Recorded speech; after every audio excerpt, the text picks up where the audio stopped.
3 বছর না যেতেই গুচ্ছ ভর্তি প্রক্রিয়া থেকে সরে এসেছে নেতৃত্ব দেয়া বিশ্ববিদ্যালয়গুলো। বিজ্ঞপ্তিতেও কাঙ্ক্ষিত শিক্ষার্থী না পাওয়াই কারণ, জটিলতা কমানোর তাগিদ। শত শত কোটি টাকা নিয়ে লাপাত্তা, বেশি লাভের আশায় প্রতারকের খপ্পরে নিঃস্ব খাতুনগঞ্জের বহু ব্যবসায়ী। নগদ লেনদেন করায় অপরাধী শনাক্ত করা কঠিন বলছে police.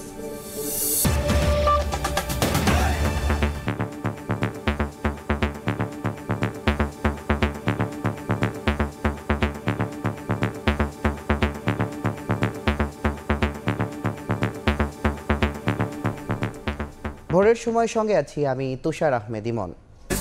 BNP chairperson Begum Khaleda জিয়ার স্বাস্থ্য পরীক্ষার রিপোর্ট পর্যালোচনা করেছে লন্ডন ক্লিনিকের মেডিকেল বোর্ড।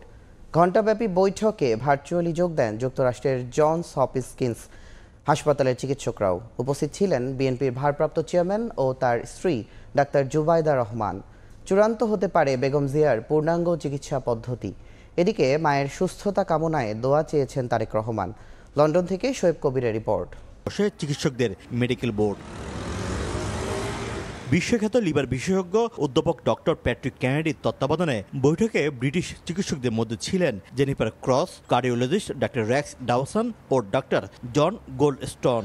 ভার্চুয়ালি অংশ নেন যুক্তরাষ্ট্রের জনস হপকিন্স হাসপাতালের 3 বিশেষজ্ঞ চিকিৎসক। এছাড়া ছিলেন বাংলাদেশ থেকে আসা 6 চিকিৎসক। ঘণ্টাব্যাপী চলা এই মেডিকেল বোর্ডে উপস্থিত ছিলেন বিএনপির ভারপ্রাপ্ত চেয়ারম্যান তারেক রহমান ও তার স্ত্রী ডাক্তার জোবাইদা রহমান। তবে ঘণ্টাব্যাপী বৈঠকে বেগম জিয়ার চিকিৎসার বিষয়ে কী সিদ্ধান্ত নিয়েছে মেডিকেল বোর্ড তা জানা যায়নি। এই বিষয়ে পরবর্তী ব্রিফিংয়ের মাধ্যমে চিকিৎসকরা জানাবেন। মেডিকেল বোর্ডে যোগ দেওয়ার আগে মায়ের সুস্থতার জন্য দেশবাসীর কাছে দোয়া চান তারেক রহমান। মায়ের কথা যখন বললেন, স্বাভাবিক দেশবাসীর কাছে তো একটাই বলবো, উনি দেশের নেত্রী, কাজেই দেশবাসীর কাছে অনুরোধ জানাবো সন্তান হিসেবে ওনার জন্য দোয়া করার জন্য। এদিকে জুমার নামাজের পর বেগম খালেদা জিয়ার সুস্থতা কামনায় বিএনপির উদ্যোগে লন্ডনের মসজিদে দোয়া মাহফিল আয়োজন করা হয়। যুক্তরাজ্যের বিএনপির নেতাকর্মীরা এতে অংশ নেন। তারা দেশবাসীর কাছে বিএনপি চেয়ারপারসনের জন্য দোয়া চান। বিশেষজ্ঞ চিকিৎসকদের সমন্বয়ে গঠিত মেডিকেল বোর্ডে ব্রিফিং এর পরে জানা যাবে বিএনপি চেয়ারপারসন বেগম খালেদা জিয়ার শারীরিক এবং চিকিৎসার সর্বশেষ অবস্থা। একই সাথে জানা যাবে লিভার প্রতিস্থাপনের বিষয়টি। তাকে যুক্তরাজ্যে চিকিৎসা দেওয়া হবে নাকি নিয়ে যাওয়া হবে অন্য দেশে, সেটিও জানা যাবে ব্রিফিং এর পর। শোয়েব কবির, সময় সংবাদ, লন্ডন। বিভেদ ভুলে একসঙ্গে কাজ করে জুলাই বিপ্লবের চেতনা বাস্তবায়নের আহ্বান জানিয়েছেন বিএনপি মহাসচিব মির্জা ফখরুল ইসলাম আলমগীর। আলাদা কর্মসূচি থেকে সরকারকে দ্রুত নির্বাচনের তারিখ ঘোষণার আহ্বান জানান দলটির অন্য নেতারা। বলেন, সদিচ্ছা থাকলে 6 মাসের মধ্যে নির্বাচন আয়োজন সম্ভব। প্রায় এক যুগ নির্বাসিত থাকার পর দেশের মাটিতে পা রেখেই রাজধানীর জিয়া উদ্যানে বিএনপির প্রতিষ্ঠাতা শহীদ রাষ্ট্রপতি জিয়াউর রহমানের মাজারে শ্রদ্ধা জানাতে আসেন যুক্তরাষ্ট্রের ফ্লোরিডা বিএনপির সভাপতি ইমরানুল হক চাকলাদার। প্রবাসী এই নেতার সঙ্গে ছিলেন বিএনপির স্থায়ী কমিটির সদস্য ডক্টর আব্দুল মঈন খান। ফাতেহা পাঠ ও দোয়া শেষে তিনি বলেন, সদিচ্ছা থাকলে বর্তমান সরকারের পক্ষে 6 মাসের মধ্যেই জাতীয় নির্বাচন আয়োজন করা সম্ভব। 3 মাসের মধ্যে 90 দিনের ভিতরে যদি একটি সুষ্ঠু নিরপেক্ষ নির্বাচন করা সম্ভব হয়ে থাকে, যে নির্বাচনটি ছিল বাংলাদেশের 53 বছরের ইতিহাসে সম্ভবত সর্বশ্রেষ্ঠ নির্বাচন, তাহলে আজকে কেন আগামী 6 মাসের মধ্যে নির্বাচন করা সম্ভব না? জাতীয় প্রেস ক্লাবের সামনে আয়োজিত নাগরিক সমাবেশে অন্তর্বর্তী সরকারকে দ্রুত নির্বাচনের তারিখ ঘোষণার আহ্বান জানান বিএনপি চেয়ারপারসনের উপদেষ্টা জয়নুল আবেদিন ফারুক। দ্বিতীয় স্বাধীনতার সম্মান আপনাকে অক্ষুণ্ণ রাখতে হলে অনতিবিলম্বে নির্বাচনের তারিখ আপনাকে ঘোষণা করতে হবে। খামারবাড়ির কৃষিবিদ ইনস্টিটিউশন মিলনায়তনে স্মরণ সভায় যোগ দিয়ে বিএনপির সিনিয়র যুগ্ম মহাসচিব রুহুল কবির রিজভী বলেন, টিউলিপ সিদ্দিকের দুর্নীতি জিনগত সমস্যা। টিউলিপ লেখাপড়া করেছে ইংল্যান্ডে, ওখানে লেখাপড়া করে এমপি হওয়ার পরেও তার জেনেটিক্যাল যে লাইন, এই লাইন সে ক্রস করতে পারেনি। বিকেলে মুন্সিগঞ্জের সিরাজদি খানে ঢাকা কলেজের সাবেক শিক্ষার্থীদের পুনর্মিলনী অনুষ্ঠানে যোগ দেন বিএনপি মহাসচিব মির্জা ফখরুল ইসলাম আলমগীর। এ সময় জুলাই বিপ্লবের লক্ষ্য বাস্তবায়নে সবাইকে হিংসা বিদ্বেষ ভুলে একসঙ্গে কাজ করার আহ্বান জানান। ছাত্র জনতার অভ্যুত্থানের মধ্য দিয়ে অনেক রক্তপাত হয়েছে, অনেক ছেলেদের প্রাণ দিতে হয়েছে। সকলে একসাথে হয়ে যেন আমরা সমস্ত হিংসা বিভেদ ভুলে গিয়ে আমরা যেন একটা নতুন বাংলাদেশকে আবারও সামনের দিকে এগিয়ে নিয়ে যেতে পারি। এখানে আমরা অনেক অনেক দূর এগিয়েছি, আমাদের আরো অনেক দূর যেতে হবে। কথিত উন্নয়নের নামে হাসিনা সরকার দুর্নীতি করে দেশ থেকে যে টাকা পাচার করেছে তা ফিরিয়ে আনারও আহ্বান জানান বিএনপি নেতারা। শাকির আহমেদ, সময় সংবাদ, ঢাকা। আওয়ামী লীগ 15 বছরে নির্বাচনী ব্যবস্থা নষ্ট করে দিয়েছে বলে অভিযোগ করেছেন জামায়াতে ইসলামীর আমির ডাক্তার শফিকুর রহমান। আলাদা অনুষ্ঠানে প্রয়োজনীয় সংস্কার শেষে দ্রুত নির্বাচনের রোডম্যাপ দেওয়ার আহ্বান জানান দলটির সেক্রেটারি জেনারেল। দলের নেতাকর্মীদের চাঙ্গা করতে তৃণমূলের এক প্রান্ত থেকে আরেক প্রান্ত চষে বেড়াচ্ছেন জামায়াতের নেতারা। এরই অংশ হিসেবে শুক্রবার বিকেলে চুয়াডাঙ্গায় জেলা জামায়াতের কর্মী সমাবেশে যোগ দেন জামায়াতের আমির ডাক্তার শফিকুর রহমান। প্রধান অতিথির বক্তব্যে তিনি বলেন, 15 বছরে নির্বাচনী ব্যবস্থা নষ্ট করে দিয়েছে আওয়ামী লীগ, তাই দ্রুত সংস্কার করে নির্বাচনের দাবি জানান তিনি। আপনারা সর্বনাশ করলেন, এই অধিকারটার জন্যই তো লড়াই করে বাংলাদেশের স্বাধীনতা অর্জন হয়েছিল।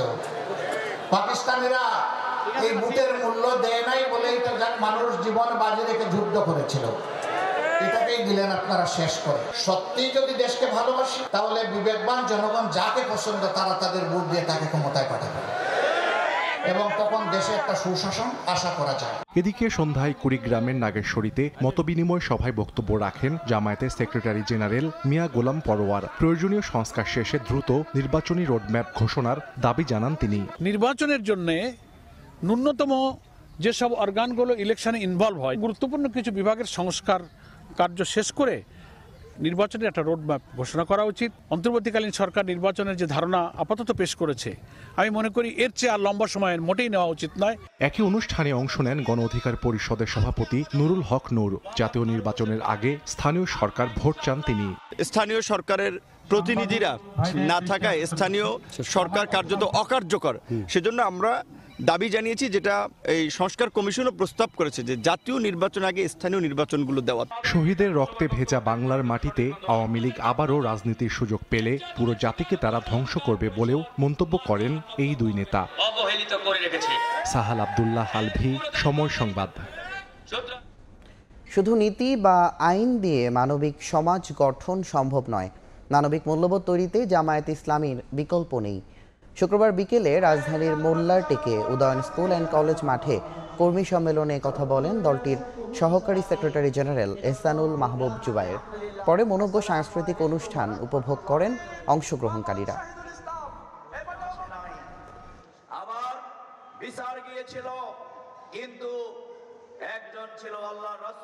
শুধুমাত্র একটি সুষ্ঠু সুন্দর নীতি থাকলেই একটি দেশ সুন্দরভাবে চলতে পারে না। মানুষের মন-মগজ পরিবর্তন না হলে শুধু একটি সুন্দর নীতি আর পদ্ধতি দিয়ে একটি দেশকে মানবিক দেশে পরিণত করা যায় না, মানবিক সমাজ হয় না। বাংলাদেশ জামাত ইসলামীর প্রতিষ্ঠা এই কারণেই অপরিহার্য ছিল। শেখ হাসিনার তার সরকার মৌলবাদ বলেছেন কিনা?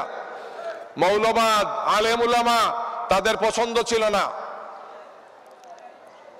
তারা ইসলামকে মৌলবাদ বলেছে।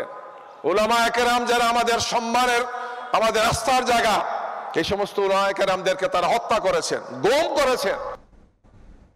আনুপাতিক পদ্ধতিতে নির্বাচনের দাবি জানিয়েছে ইসলামী আন্দোলনের আমির মুফতি সৈয়দ মোহাম্মদ রেজাউল করিম। অন্যথায় আন্দোলনের মাধ্যমে দাবি আদায় করা হবে বলে হুঁশিয়ারি দিয়েছেন তিনি।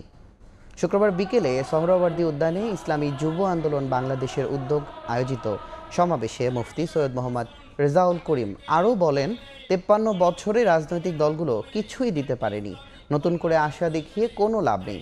এর আগে দলটির সিনিয়র নায়েবে আমির সৈয়দ ফয়জুল করিম বলেন, সংসদে নারীদের জন্য আলাদা কোনো আসন সংরক্ষণ করা উচিত হবে না।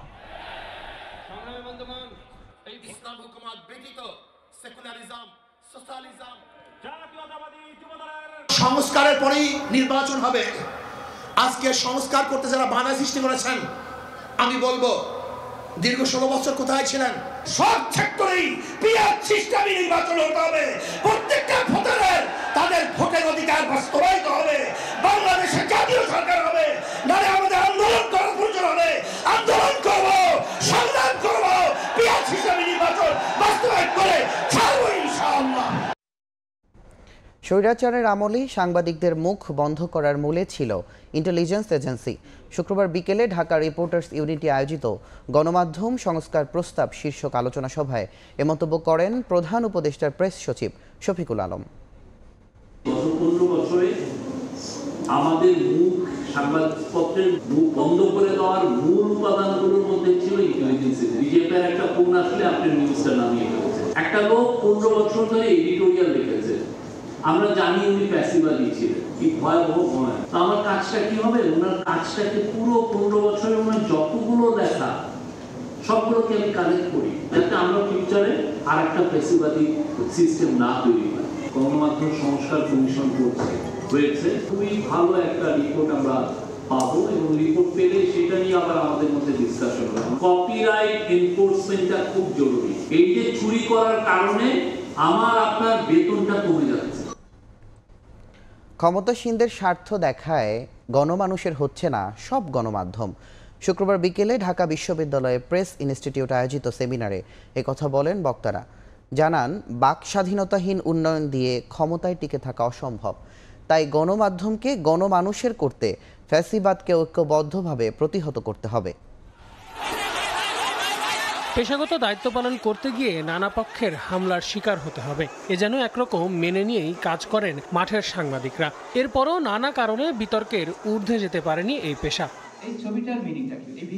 শুক্রবার বিকেলে ঢাকা বিশ্ববিদ্যালয়ে প্রেস ইনস্টিটিউট অব বাংলাদেশ আয়োজিত এক সেমিনারে ফের উঠে আসে এসব প্রসঙ্গ। ফ্যাসিবাদের জামানায় শিকারী সাংবাদিকতা শীর্ষক এই সেমিনারে বক্তারা তুলে ধরেন কিভাবে ক্ষমতায় টিকে থাকতে রাষ্ট্রযন্ত্রের নানা অনুষঙ্গকে ব্যবহার করে ক্ষমতাসীনরা। শিকারী সাংবাদিকতার পরিসর অনেক বেশি বিস্তৃত। আমরা যখন জিজ্ঞেস করলাম যে এর কারণটা কি, সাংবাদিক বন্ধুরা আমাদেরকে যেটা বলতে চান, ডিজিএফআই, এনএসআই এদের বিরুদ্ধে রিপোর্ট করতে পারতাম, কিন্তু 2010-12 সালের পর থেকে ডিজিএফআই, এনএসআই এবং এরকম কোনো সংস্থার বিরুদ্ধে কোনো রিপোর্ট করার এখতিয়ার আমাদের ছিল না। চাকরি হারানোর ভয় আছে। কথা বলার স্বাধীনতা যদি না থাকে তাহলে আসলে এই উন্নয়ন দিয়ে আপনি নিজেকে সার্ভাইভ করতে পারবেন না। বাক প্রকাশের স্বাধীনতা যদি না থাকে তাহলে আপনি গণমাধ্যমের স্বাধীনতা আসলে থাকে না। এ সময় বাক স্বাধীনতাহীন উন্নয়ন দিয়ে ক্ষমতায় টিকে থাকা অসম্ভব উল্লেখ করে বক্তারা বলেন, গণমাধ্যম যেন কারো হাতিয়ার না হয় সেজন্য সবাইকে ঐক্যবদ্ধ থেকে ক্ষমতাকে প্রশ্ন করার পরিবেশ তৈরি করতে হবে। শুধু সাংবাদিক না, সাংবাদিকতার সাথে জড়িত যারা আছে, এই প্রফেশনের সাথে জড়িত, directly or indirectly, cultural standard, ethical standard, এগুলো যখন উন্নত না হবে, কারেক্টেড না হবে, ততক্ষণ পর্যন্ত আমরা আইন করেও এখান থেকে বের হতে পারবো না। আমাদের একসাথে থাকাটা খুব জরুরি এই বিপদ মোকাবেলায়। অতএব আমি আপনাদেরকে হাত বাড়িয়ে দিয়েছি এবং আমি আশা করছি আপনি আমাদেরকে হাত বাড়িয়ে দেবেন। সংবাদপত্রের স্বাধীনতার শত্রুকে রাষ্ট্র, এটা আমরা জানি, কারণ বাক স্বাধীনতার বিরুদ্ধে রাষ্ট্র খড়গহস্ত হয়ে থাকে। সংবাদপত্রের আরেকটা বড় শত্রু যা আছে সংবাদপত্রের মালিকেরা, সেটা এখন ক্রমশ স্পষ্ট হচ্ছে। সেই জন্য আপনাদের একটু করে হুঁশিয়ার থাকতে হবে। পতন হয়েছে না বলা, ফেসিবাদ চলমান, তবে চলছে কিভাবে সেটা হচ্ছে আমাদের প্রশ্ন।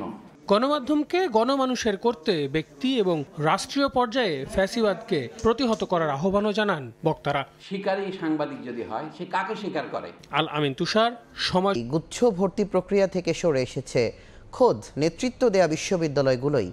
গণবিজ্ঞপ্তি দিয়েও শিক্ষার্থী না পাওয়া, বারবার ফি আদায় ও নির্দিষ্ট সময়ে ভর্তি প্রক্রিয়া শেষ করতে না পারাই কারণ বলছেন সংশ্লিষ্টরা। প্রক্রিয়া গ্রহণযোগ্য করে সমস্যা সমাধানের চেষ্টায় আছেন আহ্বায়ক কমিটি। শিক্ষার্থীদের সুবিধা মাথায় রেখে প্রক্রিয়া ঠিক করার পরামর্শ বিশ্ববিদ্যালয় মঞ্জুরি কমিশনের। শাকির আহমেদের রিপোর্টে বিস্তারিত। শিক্ষার্থীদের দুর্ভোগ ও খরচ কমাতে 2020-21 শিক্ষাবর্ষে প্রথমবার সাধারণ ও বিজ্ঞান প্রযুক্তি বিশ্ববিদ্যালয় নিয়ে গুচ্ছ ভর্তি পরীক্ষা শুরু হয়। সবশেষ 2023-24 শিক্ষাবর্ষে 24টি বিশ্ববিদ্যালয় এই প্রক্রিয়ায় অংশ নেয়। গুচ্ছ ভর্তি পরীক্ষা শুরু হওয়ার পর যে কটি বিশ্ববিদ্যালয় এই গুচ্ছের নেতৃত্ব দিয়েছে তাদের মধ্যে একটি জগন্নাথ বিশ্ববিদ্যালয়। তবে নানা সমস্যা জর্জরিত হয়ে সম্প্রতি এই বিশ্ববিদ্যালয়টির একাডেমিক কাউন্সিলেও গুচ্ছ থেকে বের হয়ে স্বতন্ত্র পদ্ধতিতে ভর্তি পরীক্ষা নেয়ার সিদ্ধান্ত হয়েছে। শুধু জগন্নাথ নয়, খুলনা, কুমিল্লা ও শাহজালাল বিজ্ঞান ও প্রযুক্তি বিশ্ববিদ্যালয়ও ইতোমধ্যে নিজস্ব পদ্ধতিতে পরীক্ষা নেয়ার আয়োজন শুরু করেছে। কাঙ্ক্ষিত মানের শিক্ষার্থী না পাওয়া এবং ভর্তি প্রক্রিয়ায় দীর্ঘসূত্রতার কারণেই এই সিদ্ধান্ত। ফার্স্টে সে আবেদন করে 1500 টাকা দেয়, 4টা বিশ্ববিদ্যালয় চুজ করলে সেখানে আরো 500 টাকা করে, এখানেই তো তার 3500 টাকা শেষ। ভর্তি হবে 10,000 12,000 দিয়ে। এরপরে দেখা গেল যে মাইগ্রেশন, সেই মাইগ্রেশনের কারণে দেখা গেল যে জগন্নাথের ছাত্র হঠাৎ করে সে দিনাজপুরে চলে যাওয়া লাগতেছে, এখানে তাকে ভর্তি ক্যান্সেল করতে হচ্ছে। অনেক বিশ্ববিদ্যালয়ে কিন্তু ভর্তি ক্যান্সেলের টাকাও দেয় নাই। আমাদের বিশ্ববিদ্যালয়ে একাডেমিক সেশন শুরু হয় জানুয়ারি মাসে। গুচ্ছে থাকার ফলে যে সমস্যাটা হয়েছে, আমরা স্টুডেন্ট পাই দেখা যায় জুলাই মাসে, আগস্ট মাসে। এই বছর যেটা হয়েছে, আমাদের পরীক্ষা শুরুর, এই ডিসেম্বরে পরীক্ষা শুরু হয়েছে, পরীক্ষা শুরুর 3-4 দিন আগেও ছাত্র ভর্তি হয়েছে। সংশ্লিষ্টরা বলছেন, গুচ্ছ ভর্তি প্রক্রিয়ায় 8 থেকে 10 বার গণবিজ্ঞপ্তি দিয়েও 2021-22 শিক্ষাবর্ষে খালি ছিল 200 আসন, 2022-23 শিক্ষাবর্ষে 650 এবং 2023-24 শিক্ষাবর্ষে 950টি আসন খালি।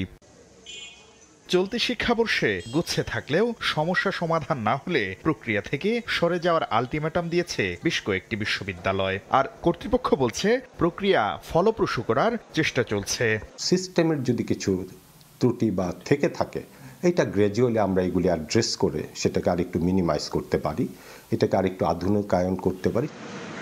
শিক্ষার্থীদের সুবিধা গুরুত্ব দিয়ে ভর্তি প্রক্রিয়া ঠিক করার আহ্বান বিশ্ববিদ্যালয় মঞ্জুরি কমিশনের। গুচ্ছের পক্ষেও বক্তব্য আছে, গুচ্ছের বিপরীতেও বক্তব্য আছে, but at the end of the day by and large students community যা চাবে সেভাবেই করা উচিত।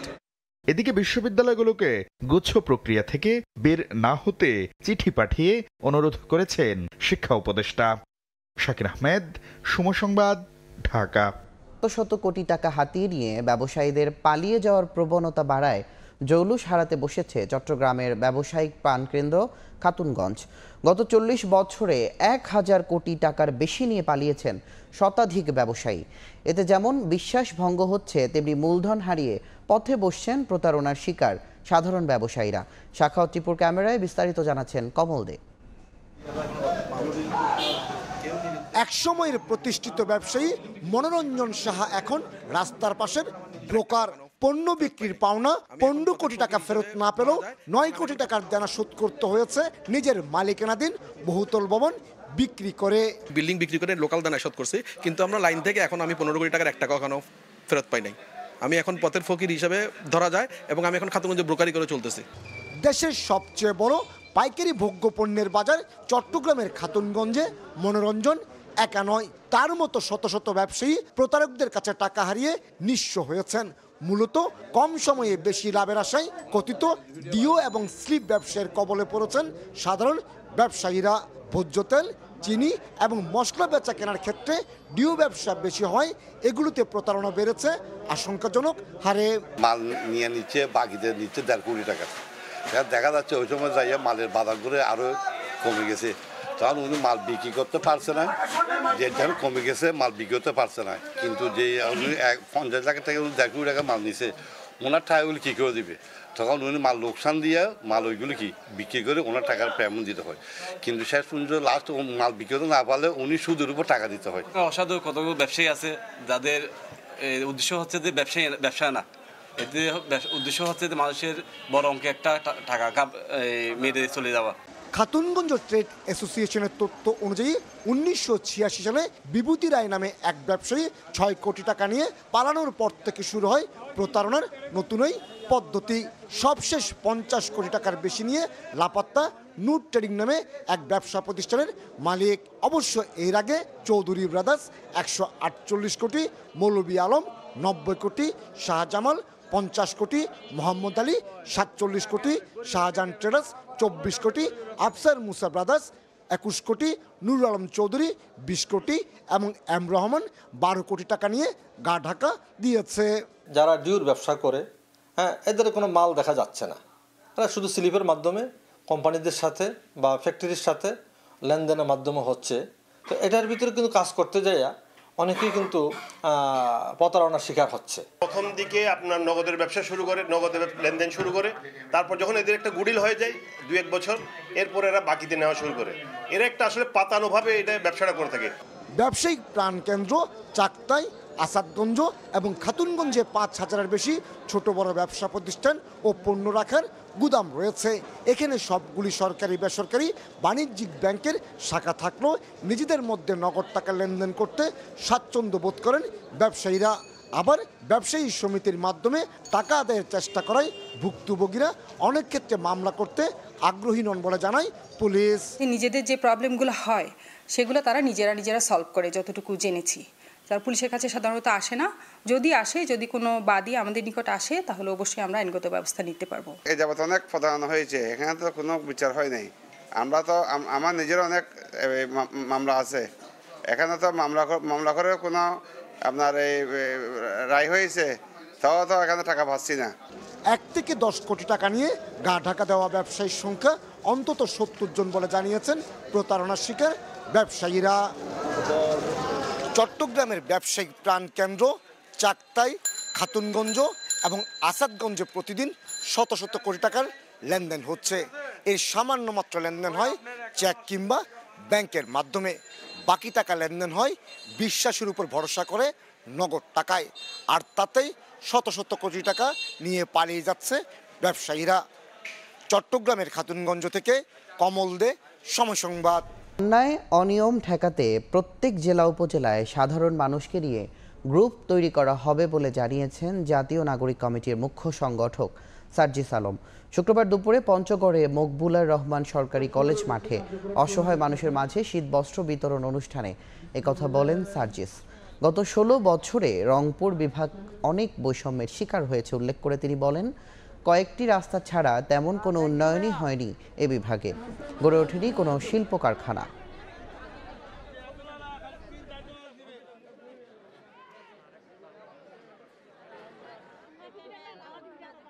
সৃষ্টিকর্তা আমাদেরকে এখন যে একটা সুযোগ দিয়েছেন, এটা আমাদের কাছে আমানত।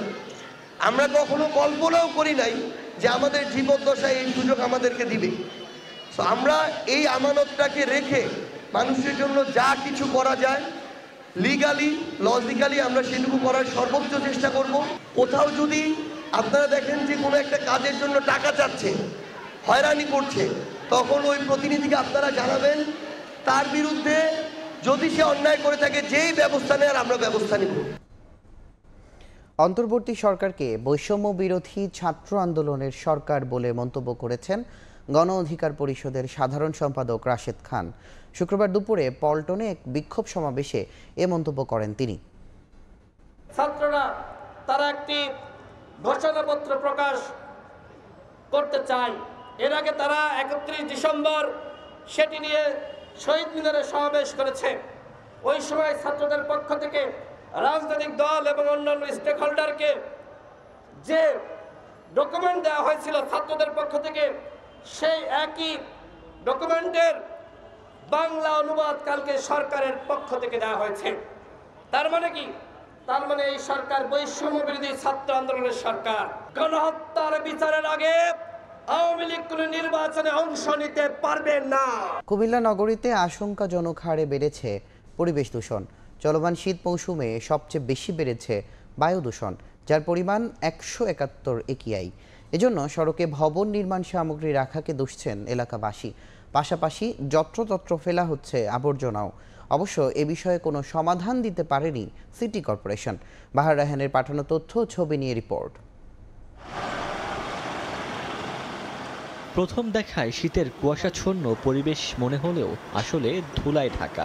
দিনের বেলায় কুমিল্লার সদর উপজেলার দুর্গাপুর এলাকার প্রধান সড়কের চিত্র এটি।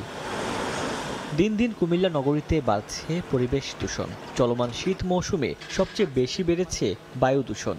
নগরবাসী বলছেন, ভবন নির্মাণকালে অনেক বাড়ির মালিক নির্মাণ সামগ্রী রাখছেন সড়কের উপরে, সেখান দিয়ে যান চলাচল করায় ধুলায় ঢেকে যাচ্ছে আশপাশের এলাকা। এমনকি যত্রতত্র ফেলা হচ্ছে আবর্জনা। দুর্গন্ধের পাশাপাশি এসব স্থান থেকে ছড়াচ্ছে বিভিন্ন রোগ জীবাণু। ছোটকালে পড়ছি, স্টেশন থেকে নাইমা কান্দিরবার আসতে পায়ের মতো কোনো ময়লা লাগতো না, সাদা কাপড়ে পা রাখলে পা পরিষ্কার থাকতো। আর বর্তমানে ঘর থেকে বাড়িলে ময়লা। জায়গা বালু রাখতেছে, বিল্ডিং কনস্ট্রাকশনের কাজ হইতেছে, যেখানে সেখানে ময়লা নিয়ে থুবে যাচ্ছে। নগরবাসীর জন্য যে সকল সেবা দেওয়ার আসলে ইচ্ছা থাকার কথা, নাগরিক সুবিধা থাকার কথা, আসলে সেগুলো আমাদের এখনো দৃশ্যমান হচ্ছে না। পরিবেশ অধিদপ্তর বলছে বর্তমানে নগরীতে বায়ু দূষণের পরিমাণ 171 AQI, যা বিপদসীমায় রয়েছে।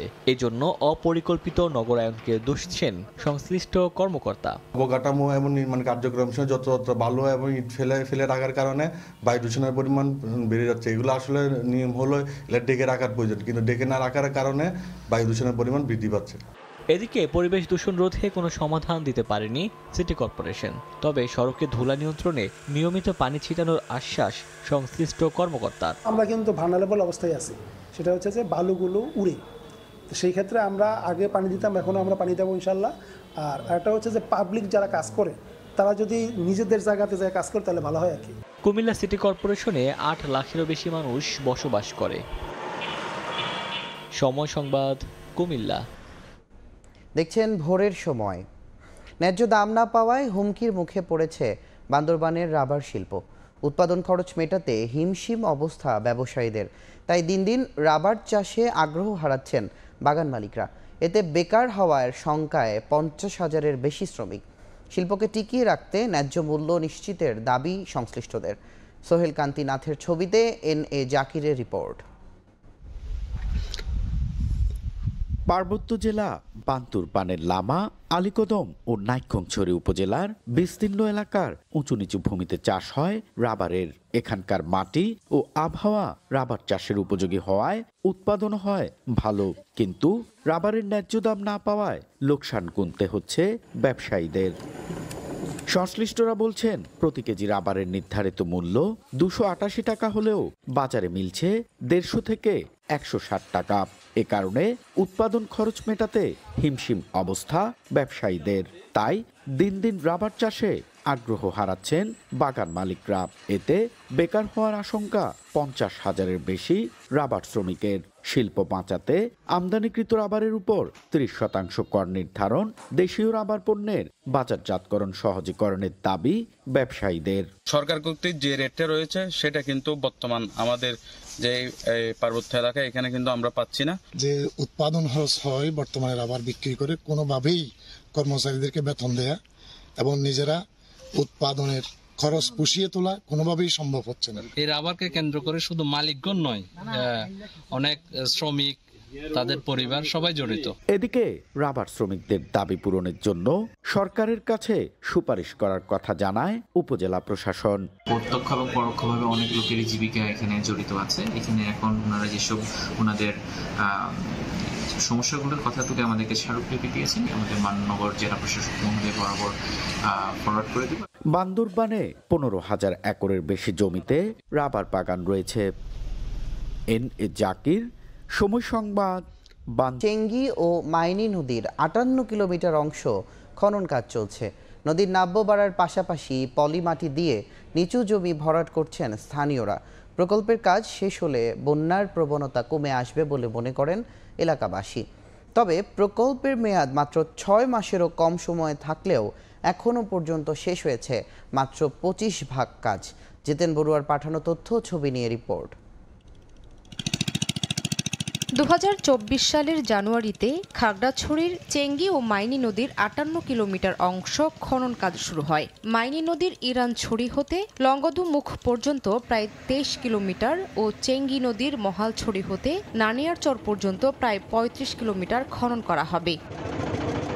খননের কারণে নদীর নাব্য বাড়ার পাশাপাশি পলি মাটি দিয়ে নিচু জমি ভরাট করছেন স্থানীয়রা। প্রকল্পের কাজ শেষ হলে বন্যার প্রবণতা কমে আসবে বলে মনে করেন এলাকাবাসী। পাশাপাশি পলি মাটি দিয়ে ভরাট করায় অনাবাদী জমিগুলো চাষাবাদের উপযোগী হওয়ার আশা তাদের। ভরাট হয়ে গিয়েছিল, এখন ব্যাপার হলো যে এই কারণে আমাদের এলাকা সবসময়ের জন্য প্লাবিত হতো। নদীটা কাটার কারণে প্রত্যেক বছর এখন হয়তো সম্ভবত পানি আর উঠবে না, এই জন্য আমরা অনেক উপকৃত হব। জমিগুলো ভরাতে আমাদের উপকার হচ্ছে, কেন আমরা আবাদ করতে পারতেছি, যে আবাদগুলো কাটতে পারবো এই ধরনের একটা আশা আছে। তবে নদীতে জমে থাকা পাথর ও কাঠের কারণে খনন কাজ ব্যাহত হচ্ছে বলে জানায় ঠিকাদারি প্রতিষ্ঠান। পাহাড়ি ডলের সাথে যে মাটির সাথে গাছ দুইটা থাকে, ওগুলা কাটিং করার সময় পাম্পের ক্ষতি হয়। পাথর থাকে, পাথরের মেশিনের ক্ষতি হয়, কাঠার ভাঙ্গে। এদিকে চলতি বছরের জুনে প্রকল্পের কাজ শেষ হওয়ার কথা থাকলেও এখন পর্যন্ত হয়েছে মাত্র 25 ভাগ। নদী খননের পাশাপাশি প্রায় 70 কিলোমিটার চর অপসারণের উদ্যোগ নেওয়ার কথা জানায় পানি উন্নয়ন বোর্ড। ইতিমধ্যে বাস্তবায়িত ড্রেজিং কাজের ফলে নদী তার নাব্যতা ফিরে পেয়েছে এবং কৃষকেরা সেচের সুবিধা পাচ্ছেন এবং শুষ্ক মৌসুমে নৌ চলাচল স্বাভাবিক থাকবে। চেঙ্গি ও মাইনি নদী খনন প্রকল্পের ব্যয় ধরা হয়েছে 250 কোটি টাকা।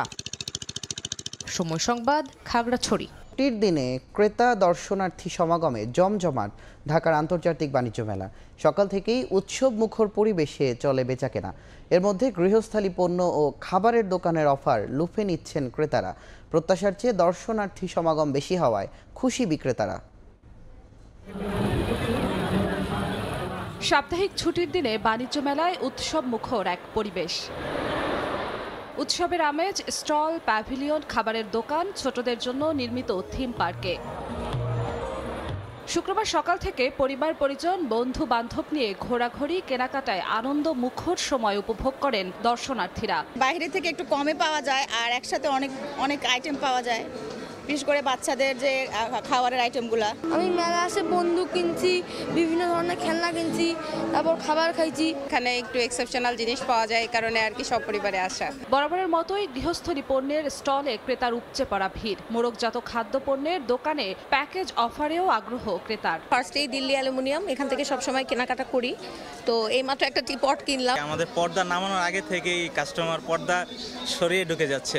আমাদের যে কোনো পণ্য নিয়ে গ্রাহকের খুব পজিটিভ সাইনিং পাওয়া যাচ্ছে। ক্রেতাদের উপচে পড়া ভিড়ে উচ্ছ্বসিত বিক্রেতারাও। ক্রেতা টানতে নিচ্ছেন নতুন নতুন কৌশল। একদম ফ্রেশ ইনট্যাক্ট প্রোডাক্ট। এইটা মেলা উপলক্ষে শুধুমাত্র বাণিজ্য মেলাতেই আমরা 10% ডিসকাউন্টে আমরা ছাড়ছি। যদি তারা গেম খেলে 20% নাও পায়, ফ্ল্যাট তাদের 5% ডিসকাউন্ট আমরা দিয়ে দিয়েছি। দোকান খোলার আগে আমাদের অনেক কাস্টমার, ক্রেতা, দর্শনার্থী হাজির।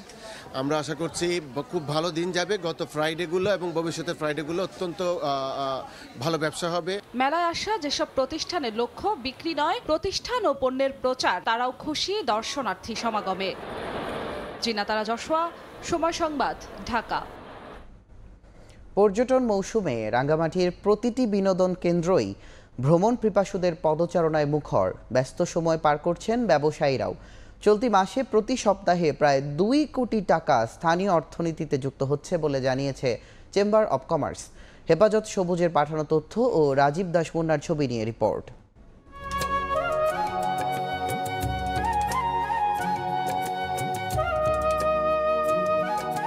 পাহাড়, হ্রদ আর সজীব প্রকৃতির টানে রাঙামাটি ভ্রমণ করেন পর্যটকরা। শীত মৌসুমে সে চাপ বেড়েছে কয়েক গুণ। হ্রদের নীল জলে নৌ ভ্রমণ ছাড়াও দর্শনার্থীরা ঘুরে বেড়াচ্ছেন ঝুলন্ত সেতু, শুভলং ঝর্ণা, সাজেক সহ বিভিন্ন পর্যটন স্পটে।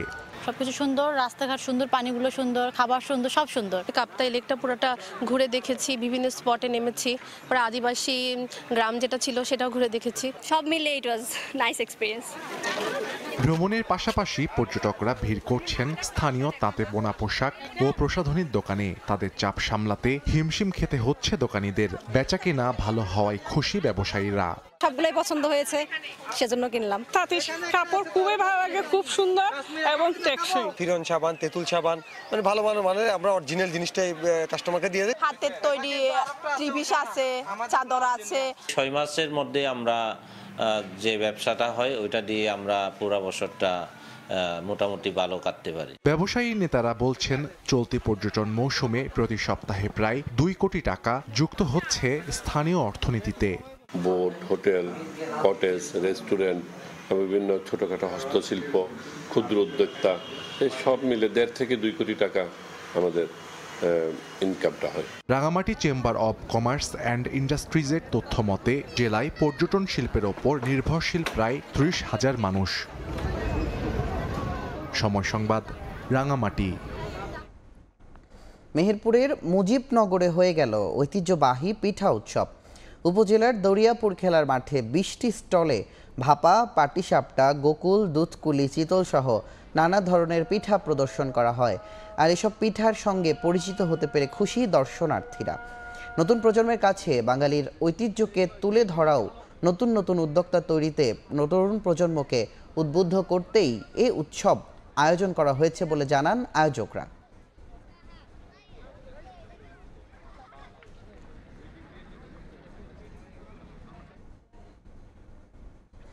উত্তরাঞ্চলে শীতের দাপট, সবচেয়ে বিপাকে পড়েছেন ছিন্নমূল ও নিম্ন আয়ের মানুষ। আগের চেয়ে কমেছে রোজগার। বিস্তারিত জানাতে পঞ্চগড় থেকে সরাসরি যুক্ত হচ্ছেন রিপোর্টার সোহাগ হায়দার। সোহাগ, পঞ্চগড় জেলার উপর দিয়ে প্রবাহিত হওয়ার কারণে কিন্তু আমরা সকাল থেকে দেখছি যে উত্তরের এই জেলায় কিন্তু ঘন কুয়াশায় ঢেকে পড়েছে চারপাশ। একই সাথে বলে রাখি যে কুয়াশার সাথে কিন্তু বৃষ্টির মতো কুয়াশা ঝরছে এই জেলায়। আর আমরা আবহাওয়া অফিসের সাথে কথা বলেছি, আবহাওয়া অফিস বলছে যে আজকে সকাল 6টায় কিন্তু তাপমাত্রা রেকর্ড করা হয়েছে 12.3 ডিগ্রি সেলসিয়াস। গতকালের কথাই যদি বলি, গতকালেও 12 ডিগ্রি সেলসিয়াস তাপমাত্রা রেকর্ড করা হয়। তবে 12 ডিগ্রির ঘরে তাপমাত্রা থাকলেও কিন্তু গতকাল কুয়াশার পরিমাণ কম ছিল। একই সাথে দিনে কিন্তু সূর্যের খানিকটা মুখ দেখা মিললেও কিন্তু ছিল না উত্তাপ। এতে করে আমরা দিনভর একটা ঠান্ডা অনুভূতি লক্ষ্য করেছি এবং সন্ধ্যার পর থেকে এ জেলায় কিন্তু আবারও সেই ঠান্ডা হিম বাতাস অব্যাহত থাকায় কিন্তু শীতের যে তীব্রতা সেটা কিন্তু বাড়তে শুরু করে। এ পর্যন্ত যতগুলো শীতবস্ত্র বিতরণ করা হয়েছে সরকারি বেসরকারি ভাবে, সেগুলো কিন্তু এ জেলার মধ্যে পর্যাপ্ত না হয় কিন্তু অনেকে দাবি তুলেছেন যেন যারা দেশের বিত্তবান রয়েছেন তারা যেন এই সময়টিতে এই সকল মানুষের পাশে এসে দাঁড়ায়।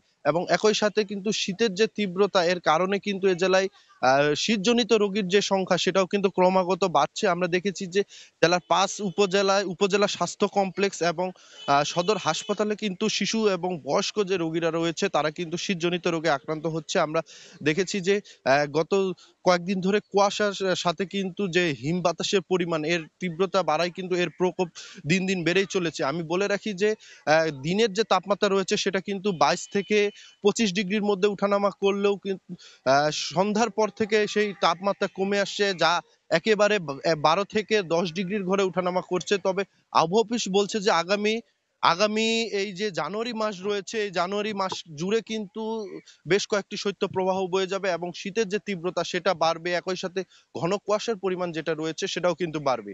তো এ ছিল আমার কাছে পঞ্চগড় থেকে শীতের সর্বশেষ খবর। পঞ্চগড় থেকে শীতের খবর জানাচ্ছিলেন সোহাগ হায়দার। এদিকে একই চিত্র চুয়াডাঙ্গায়। হিমেল বাতাস আর ঘন কুয়াশায় শীত জেঁকে বসেছে, জনজীবন যেন বিপর্যস্ত। বিস্তারিত জানাতে চুয়াডাঙ্গা থেকে সরাসরি যুক্ত হচ্ছেন সহকর্মী মাহফুজ মামুন। মাহফুজ, মাঘ মাসের শুরুতে চুয়াডাঙ্গায় জেঁকে বসেছে শীত। শীতের তীব্রতায় জনজীবন বিপর্যস্ত হয়ে পড়েছে। আজ সকাল 6টায় চুয়াডাঙ্গায় সর্বনিম্ন তাপমাত্রা রেকর্ড করা হয়েছে 12.2 ডিগ্রি সেলসিয়াস আর বাতাসের আর্দ্রতা 97%। শীতের তীব্রতা বাড়ার সাথে সাথে মানুষের দুর্ভোগ বেড়েছে চরম আকারে। মানুষ অনেকটাই শীতে কাবু হয়ে পড়েছে। ভোর থেকেই সড়কে মানুষের উপস্থিতি তুলনামূলক কম হয়। মানুষ হচ্ছে প্রয়োজন ছাড়া ঘরের বাইরে বের হচ্ছে না, আর যানবাহন চলাচল করছে হেডলাইট জ্বালিয়ে। কারণ হচ্ছে কুয়াশা এবং হিম বাতাস বয়ে যাচ্ছে। মানুষ শীতে জুবুথুবু হয়ে পড়েছে, প্রাণীগুলো অসহায় হয়ে পড়েছে এই শীতে। আর 2-1 দিনের ভেতরে চুয়াডাঙ্গায় তাপমাত্রা হ্রাস পাবে বলে চুয়াডাঙ্গা আবহাওয়া অফিসের পর্যবেক্ষক জানিয়েছে আমাকে। চুয়াডাঙ্গার ওপর দিয়ে শৈত্যপ্রবাহ বয়ে যেতে পারে। আজকেও হচ্ছে তাপমাত্রা কিছুটা কম রয়েছে। আমি দেখেছি যে শহরের বিভিন্ন স্থানে নিম্ন আয়ের মানুষগুলো হচ্ছে খড়কুটো জ্বালিয়ে শীত থেকে নিজেদের রক্ষা করার জন্য চেষ্টা করছেন এবং গরম কাপড় হচ্ছে বিভিন্ন সংগঠনের পক্ষ থেকে ছিন্নমূল এবং অসহায় মানুষগুলোর মাঝে বিতরণ করা হচ্ছে, যা পর্যাপ্ত নয়। শীতে অসহায় এবং নিম্ন আয়ের মানুষগুলোই বেশি ভোগান্তিতে রয়েছে। আরও যদি শীতে গরম কাপড় এবং কম্বল বিতরণ করা হয় তাহলে মানুষগুলো হচ্ছে শীত থেকে কিছুটা বাঁচবে, অসহায় মানুষগুলো। এছাড়া চুয়াডাঙ্গা সদর হাসপাতাল সহ উপজেলা স্বাস্থ্য কমপ্লেক্সগুলোতে বাড়তে শুরু করেছে শীতজনিত রোগ। চুয়াডাঙ্গা সদর হাসপাতালের শিশু কনসালট্যান্ট ডাক্তার মাহবুবুর রহমান মিলন জানিয়েছেন যে শীতে হচ্ছে হঠাৎ করে ডায়রিয়া রোগের প্রকোপটা বেড়েছে। তার কারণ হচ্ছে রোটা ভাইরাসের কারণেই হচ্ছে এই রোগটা বেশি দেখা দিয়েছে।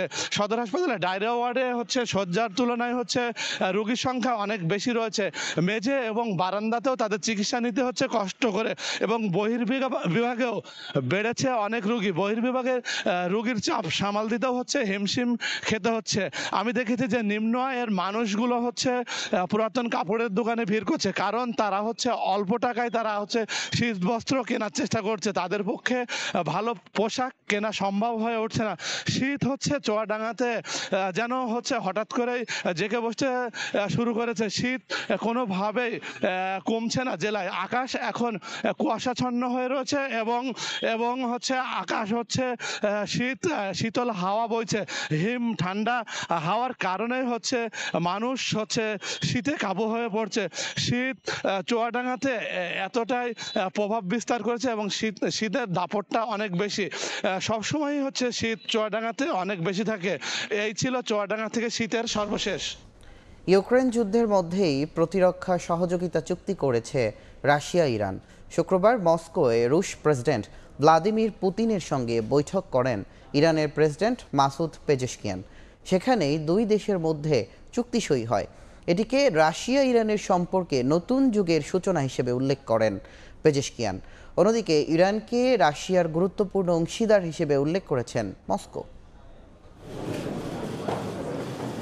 ইরানের প্রেসিডেন্ট হিসেবে ক্ষমতা গ্রহণের পর প্রথমবার রাশিয়া সফরে গেছেন মাসুদ পেজেশকিয়ান। শুক্রবার বৈঠক করেছেন রুশ প্রেসিডেন্ট ভ্লাদিমির পুতিনের সঙ্গে। প্রথম সফরে তেহরান ও মস্কোর মধ্যে স্বাক্ষর করেছেন গুরুত্বপূর্ণ একটি চুক্তি। চুক্তি অনুযায়ী দেশ দুইটি একে অপরের পাশে থাকবে প্রতিরক্ষা বিষয়ক যে কোনো ইস্যুতে। পেজেশকিয়ানের সফরে বিশেষ এই চুক্তি সইয়ের পাশাপাশি দুই নেতা আলোচনা করেন আন্তর্জাতিক নানা বিষয়ে। এক বিবৃতিতে ক্রেমলিন জানায় দুই নেতার এই বৈঠক রাশিয়া ইরানের সম্পর্ককে আরও মজবুত করবে। দেশ দুইটির মধ্যে বিনিয়োগ, বাণিজ্য, পরিবহন, আঞ্চলিক ও আন্তর্জাতিক ইস্যুতে সহযোগিতা বাড়ানোর বিষয়ে আলোচনা হয় বৈঠকে। ক্রেমলিনের মুখপাত্র দিমিত্রি পেসকভ এক বিবৃতিতে ইরানকে রাশিয়ার গুরুত্বপূর্ণ অংশীদার হিসেবে উল্লেখ করেন। পেজেশকিয়ান জানান এই চুক্তি রাশিয়া ইরানের সম্পর্কে নতুন যুগের সূচনা করেছে। এদিকে দেশ দুইটির মধ্যে এ ধরনের চুক্তি পশ্চিমাদের উদ্বেগের কারণ হতে পারে বলে মন্তব্য করেছেন বিশ্লেষকরা।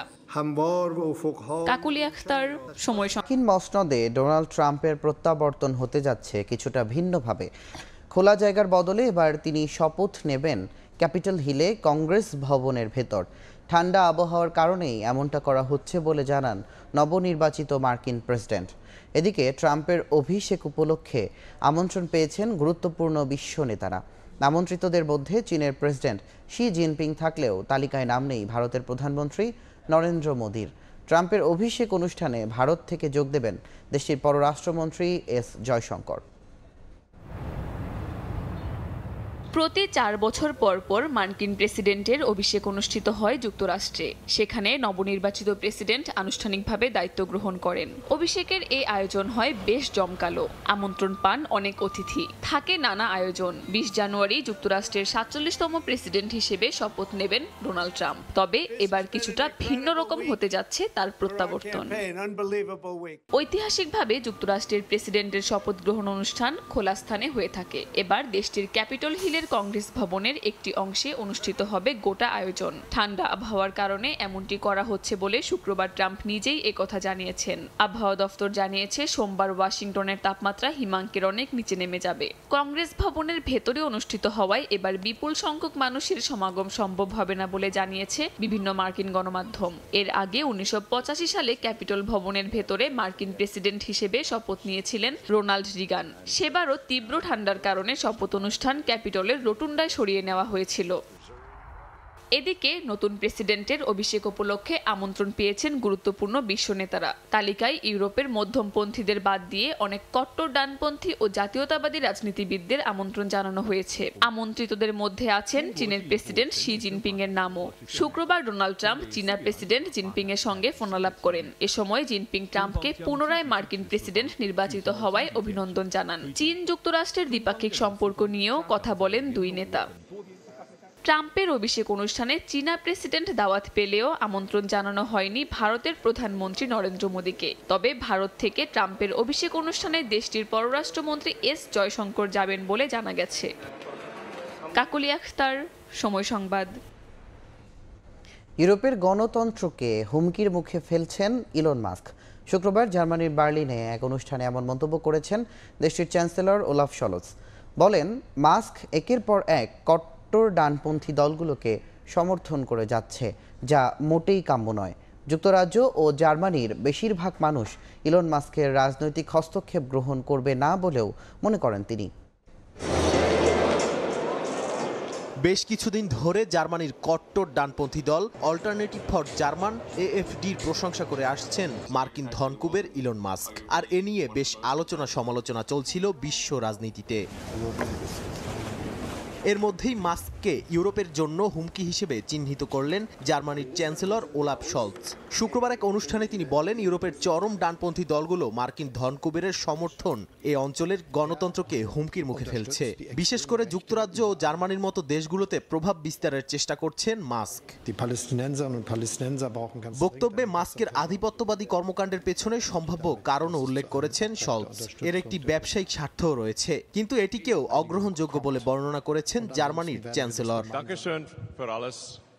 এক সমীক্ষায় দেখা গেছে যুক্তরাজ্য এবং জার্মানির বেশিরভাগ মানুষই ইলন মাস্কের রাজনৈতিক হস্তক্ষেপকে অগ্রহণযোগ্য বলে মনে করেন। সমীক্ষার বরাত দিয়ে গার্ডিয়ান জানিয়েছে, এতে প্রায় 2200 জন অংশ নেন। তাদের মধ্যে 70% জার্মান এবং 54% ব্রিটিশ নাগরিক মাস্কের হস্তক্ষেপের বিরুদ্ধে মত দেন।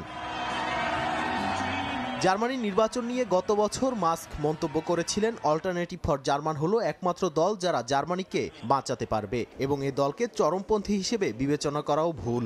এতে জার্মানির জনগণের মধ্যে ক্ষোভের সৃষ্টি হয়। সে সময় শলজকে অদক্ষ হিসেবে উল্লেখ করেছিলেন মাস্ক। নাদিম মারজান, সময় সংবাদ। কুয়েতে ইসলামী আন্দোলন বাংলাদেশের দ্বিবার্ষিক সম্মেলন অনুষ্ঠিত হয়েছে। শুক্রবার স্থানীয় একটি রেস্টুরেন্টে এই অনুষ্ঠান হয়। সম্মেলনে বাংলাদেশের বর্তমান পরিস্থিতি নিয়ে আলোচনা করেন বক্তারা।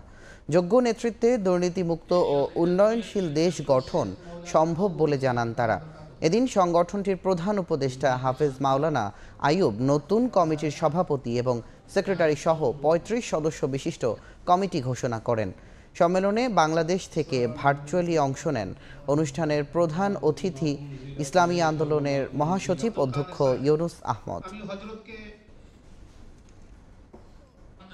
অবশেষে ফ্র্যাঞ্চাইজি ক্রিকেট নিয়ে দীর্ঘদিনের চাওয়া পূরণ হচ্ছে দেশের নারী ক্রিকেটারদের। 3 দল নিয়ে ফেব্রুয়ারিতে মাঠে গড়াচ্ছে উইমেন্স BPL। খেলা হবে ডাবল রাউন্ড রবিন লিগ পদ্ধতিতে। 8 দিনের টুর্নামেন্টে ম্যাচ হবে 7টি। থাকবে একজন করে বিদেশি খেলানোর সুযোগও। ছেলেদের BPL এর ভুল থেকে শিক্ষা নিয়ে এই টুর্নামেন্ট সফলভাবে আয়োজন করতে চায় BCB। চট্টগ্রাম থেকে মাহবুব রিমনের রিপোর্ট। চাওয়াটা দীর্ঘদিনের। সংখ্যার হিসেবে ছেলেদের BPL শুরু হলো 1 যুগ ছাড়িয়েছে। নারীদের ফ্র্যাঞ্চাইজি টুর্নামেন্ট কবে হবে এ নিয়ে আক্ষেপ ছিল টাইগ্রেসদের। নাজমুল হাসান পাপনের বোর্ড এতদিন যা করে দেখাতে পারেনি তাই করেছে ফারুক ফাহিমের BCB। যদিও ছেলেদের মতো বড় পরিসরে নয়, ওমেন্স BPL হবে 3 দল নিয়ে। ডবল রাউন্ড রবিন লিগ পদ্ধতিতে হওয়া এই টুর্নামেন্ট হবে হোম অফ ক্রিকেটে। থাকবে বিদেশি ক্রিকেটার খেলানোর সুযোগও। আমরা শুরু করতে চাই এবং দেখতে চাই যে নারীদের ক্রিকেটের এই জিনিসটাকে যে আমরা নিয়ে আসি সামনে T20 ফরম্যাটে, সেটা এফেক্টটা কীরকম হয়। আমরা আশা করছি যে এটা নারী ক্রিকেটকে আরেকটা লেভেলে হয়তো উন্নীত করতে পারবে। আমরা প্রাথমিকভাবে এই সিদ্ধান্ত নিয়েছি, প্রত্যেকটা দলে 15 জন করে দেশীয় খেলোয়াড় থাকবে এবং বিদেশি খেলোয়াড় রেজিস্ট্রেশনটা আমরা ওপেন রেখেছি, কিন্তু প্রত্যেকটা দলে একজন করেই মাঠে বিদেশি খেলোয়াড় নামতে পারবে। তবে সেখানে প্রশ্ন আসে, কেন মোটে 3টা দল? উত্তরে মানসম্মত ক্রিকেটারের অপ্রতুলতা আসে সামনে। 4 জন বিদেশি খেলোয়াড়কে যদি আমরা ইনক্লুড করতে চাই, সেক্ষেত্রে দলগুলোর উপর যে আর্থিক চাপটা পড়বে, এই মুহূর্তে বোধহয় দলগুলো সেই চাপটা নিতে চাচ্ছে না। আর আমাদের আরেকটা চিন্তা যেটা আছে যে আমাদের নিজস্ব খেলোয়াড়দেরকে এক্সপোজার দেওয়ার যে সুযোগটা, সেটা আমরা দিতে চাই। সেই কারণে কিন্তু আমরা 4টা দল করিনি, 3টা দল করেছি যেন ভালো কম্পিটিশন হয়। তবে চলমান BPL নিয়ে স্বস্তিতে নেই BCB। নানা অনিয়ম, অপেশাদারিত্বের খবর চাউর হয়েছে বিশ্ব গণমাধ্যমে। নারীদের BPL এ এই ভুল থেকেই শিক্ষা নিতে চায় বোর্ড। কিছু কিছু ক্ষেত্রে আমরা খুব ভালোভাবে জিনিসটাকে অর্গানাইজ করতে পারিনি, কোনো সন্দেহ নেই সে ব্যাপারে। বাট আশা করছি সমস্যাগুলো আস্তে আস্তে দূরীভূত হবে। তবে মেয়েদের এইটার ব্যাপারে আমরা রিসেন্ট BPL এর যে অভিজ্ঞতা, সেটাকে ডেফিনেটলি আমরা কাজে লাগাবো। এবার 3 দল নিয়ে আয়োজন হলেও ভবিষ্যতে নিয়মিত আয়োজনের পাশাপাশি দলের সংখ্যা বাড়ানোর পরিকল্পনাও আছে BCBর। মাহবুব রিমন, সময় সংবাদ, চট্টগ্রাম। বাংলাদেশ প্রিমিয়ার লিগে আবারও উঠেছে ফিক্সিংয়ের অভিযোগ। সন্দেহজনক ম্যাচ খেলায় চট্টগ্রাম আবাহনী, ঢাকা ওয়ান্ডারার্স ও ফকিরেরপুল ইয়াং মেন্সের বিরুদ্ধে বাফুফের কাছে চিঠি দিয়েছে এএফসির পর্যবেক্ষক দল। জিজ্ঞাসাবাদের জন্য দ্রুতই ক্লাবগুলোকে ডাকবে বাফুফে। এদিকে অভিযুক্ত ক্লাবগুলোর কর্মকর্তাদের দাবি, ফিক্সিং কাণ্ডে যুক্ত নন তারা।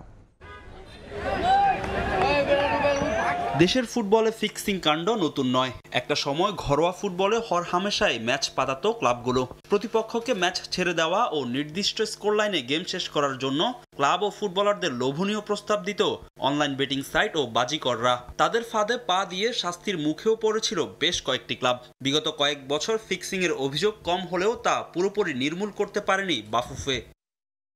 এবার ফিক্সিংয়ের ভয়াবহ অভিযোগ উঠেছে প্রিমিয়ার লিগের 3 ক্লাবের বিরুদ্ধে। সন্দেহজনক ম্যাচ খেলায় চট্টগ্রাম আবাহনী, ঢাকা ওয়ান্ডারার্স ও ফকিরেরপুল ইয়াং ম্যানসকে নিয়ে বাফুফের কাছে চিঠি দিয়েছে এএফসির ম্যাচ পর্যবেক্ষক দল। বসছিলাম, বসে পরিচয় হইলাম, মিটিং এর চিঠি পেয়েছি। আমরা আর কি পাবো? আমরা মিটিং করছি, কত মিটিং করছি, চিঠিতে পড়ছি আমরা, সেটা আমার সম্মতিতেই হয়েছে। বিষয়টা বাফুফেই জানাবে। বাফুফে তাদের কিছু ইন্টারনাল কাজ এখনো আছে, আমাদের সাথে শেয়ার করার মতো অবস্থানে তারাও নাই। এফসির পর্যবেক্ষক দলের কাছ থেকে চিঠি পেয়ে অভিযুক্ত 3 ক্লাবের কাছে এর ব্যাখ্যা জানতে চেয়েছে বাফুফে। লিগে নিজেদের প্রথম ম্যাচেই ঢাকা মোহামেডানের কাছে 6-0 গোলে হেরেছে ওয়ান্ডারার্স। সেই স্কোর লাইন নিয়ে সন্দেহ এফসির পর্যবেক্ষক দলের। অন্যদিকে ঢাকা আবাহনীর সঙ্গে চট্টগ্রাম আবাহনী ও ফকিরেরপুলের সঙ্গে বাংলাদেশ পুলিশের ম্যাচ নিয়ে সন্দেহের তীর ছুঁড়েছে এএফসি। তবে ক্লাব কর্তাদের দাবি, ফিক্সিং এর সঙ্গে জড়িত নন তারা। আমার বিশ্বাস যে আমাদের ক্লাবে ম্যাচ ফিক্সিং এর সাথে কোনোভাবেই জড়িত না। আমার চোখে এরকম কোনো ঘটনা পড়েনি। এখন বাইরের থেকে যদি কেউ কোনো স্প্যারিং করে থাকে বা কোনো এভিডেন্স থাকে, সেটা আমাকে দিতে পারতো। অ্যাজ এ ক্লাবের সেক্রেটারি হিসাবে আমি প্রেসিডেন্টের সাথে আলাপ করে সিদ্ধান্তটা আমরা নিতে পারতাম। এই ধরনের কোনো কিছুর সঙ্গেই আমার ক্লাব আমি মনে করি না, কারণ আমি এই ধরনের কোনো কিছু যদি ইঙ্গিত পাইতাম বা বুঝতাম, তাহলে ডেফিনেটলি আমি এদের এগেইনস্টে আমি নিজেই দাঁড়াইতাম। প্রফেশনাল লিগে বেসিক্যালি আরেকটু কোয়ালিটি প্লেয়ার মানে টিমে দরকার ছিল। তৃতীয় পক্ষ বা ক্লাবের মধ্যে কেউ ফিক্সিং করে থাকলে তারও কঠোর শাস্তির দাবি জানান অভিযুক্ত ক্লাবগুলোর কর্তারা। বাফুফে যদি আমাদেরকে এভিডেন্সগুলো দিতে পারে বা আমরা যদি পাই, তাহলে ইনশাল্লাহ আমরা অবশ্যই এই ব্যাপারে পদক্ষেপ নিব। এদিকে যোগাযোগ করেও ফিক্সিং নিয়ে অবস্থান জানা যায়নি ফকিরেরপুল ইয়াং ম্যানসের। ফাহিম ইসলাম, সময় সংবাদ, ঢাকা। বাংলাদেশ প্রিমিয়ার লিগ ফুটবলে জয়ের ধারা অব্যাহত রেখেছে মোহামেডান। মুন্সিগঞ্জের বীরশ্রেষ্ঠ শহীদ লেফটেন্যান্ট স্টেডিয়ামে ব্রাদার্স ইউনিয়নকে 1-0 গোলে হারিয়েছে সাদা কালোরা। এ জয়ে প্রথম লিগে শীর্ষেই থাকছে আলফাজ আহমেদের দল। এদিকে মুন্সিগঞ্জে পুলিশের বিপক্ষে সমান ব্যবধানে জয় পেয়েছে চট্টগ্রাম আবাহনী, যা এবারের মৌসুমে প্রথম জয় বন্দরনগরীর দলের। বিপিএলে দুর্দান্ত সময় পার করছে মোহামেডান। লিগে টানা ম্যাচে অপ্রতিরোধ্য সাদা কালোরা। শতভাগ জয় নিয়ে পয়েন্ট টেবিলের শীর্ষে আলফাজ আহমেদের দল।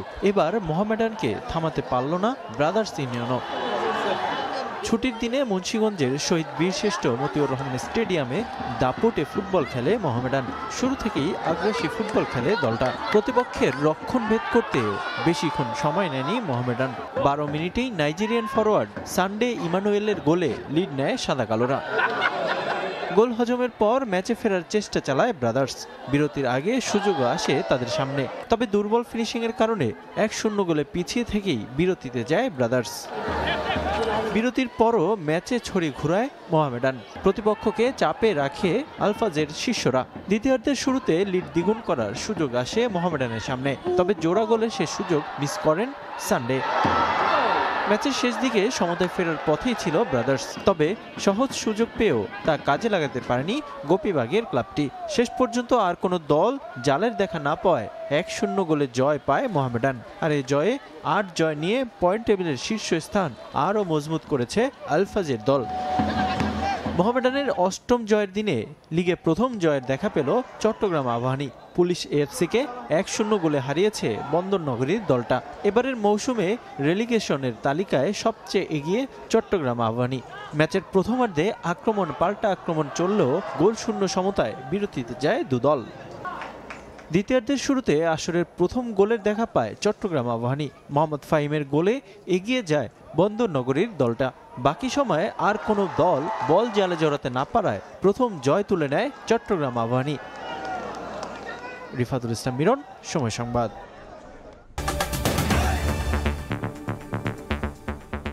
এই ছিল ভোরের সময়ে, সঙ্গে থাকুন সময়ের।